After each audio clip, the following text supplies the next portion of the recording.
Hello friends, ಇವತ್ತಿನ special recipe ಬಾಳೆ ಹೂವಿನ ಪಲ್ಯ. ಬನ್ನಿ ಯಾವ ರೀತಿ ಮಾಡೋದು ಅಂತ ನೋಡ್ಕೊಳ್ಳೋಣ. ಮೊದಲಿಗೆ ಬಾಳೆ ಹೂವನ್ನ ಯಾವ ರೀತಿ ತಕ್ಕೊಳ್ಳೋದು ಅಂತ ನೋಡ್ಕೊಳ್ಳೋಣ. ಒಂದೊಂದು ಪದರ ಬಿಡಿಸ್ದಾಗ ಕೂಡ ಈ ರೀತಿಯಾಗಿ ಬಾಳೆ ಹೂ ಸಿಗ್ತಾ ಹೋಗುತ್ತೆ. ಇದನ್ನೆಲ್ಲ ಸಪ್ರೇಟಾಗಿ ಇಟ್ಕೊಂಡು ಒಂದೊಂದೇ ಹೂವಿನಲ್ಲಿರುವಂಥ ಮಧ್ಯದಲ್ಲಿ ಇರುವಂಥ ಕಡ್ಡಿನ ನಾವು ತೆಕ್ಕೋಬೇಕಾಗುತ್ತೆ. ಹಾಗೆ ಇದನ್ನೆಲ್ಲ ಸಣ್ಣದಾಗಿ ಕಟ್ ಮಾಡಿಕೊಂಡು ಸ್ವಲ್ಪ ನೀರು ಮತ್ತು ಉಪ್ಪು ಹಾಕಿ ಒಂದು 1/4 ಗಂಟೆಗಳ ಕಾಲ ನೆನೆಸಿಟ್ಕೋಬೇಕು. ನಂತರ ಒಂದು ಕುಕ್ಕರ್ಗೆ ಒಂದು 6 ಸ್ಪೂನ್ ಕೊಬ್ಬರಿ ಎಣ್ಣೆ ಹಾಕೋತಾ ಇದ್ದೀನಿ ನಾನಿಲ್ಲಿ.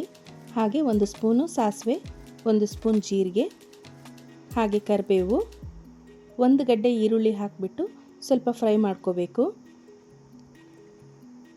ನಂತರ 1 ಟೊಮೆಟೊನ ನಾನಿಲ್ಲಿ ಹಾಕೋತಾ ಇದ್ದೀನಿ.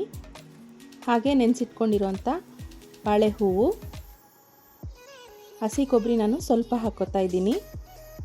ಹಾಗೆ 1 ಸ್ಪೂನು ಅಚ್ಕಾರದ ಪುಡಿ, 1 ಸ್ಪೂನು ಸಾಂಬಾರು ಪೌಡ್ರು, ಹಾಗೆ ರುಚಿಗೆ ತಕ್ಕಷ್ಟು ಉಪ್ಪು ಹಾಕಿ ಚೆನ್ನಾಗಿ ಮಿಕ್ಸ್ ಮಾಡಿಬಿಟ್ಟು ಒಂದು ಚಿಕ್ಕ ಲೋಟದಷ್ಟು ನಾನಿಲ್ಲಿ ನೀರು ಹಾಕ್ಕೊಂಡು 3 ವಿಸಿಲ್ ಆಗೋವರೆಗೂ ಕೂಗಿಸ್ಕೊತಾ ಇದ್ದೀನಿ. ಹಾಗೆ ಕೊತ್ತಂಬರಿ ಸೊಪ್ಪನ್ನು ಕೂಡ ಆ್ಯಡ್ ಮಾಡ್ಕೋಬೇಕು. ನೋಡಿ 3 ವಿಸಿಲ್ ಆಗಿದೆ.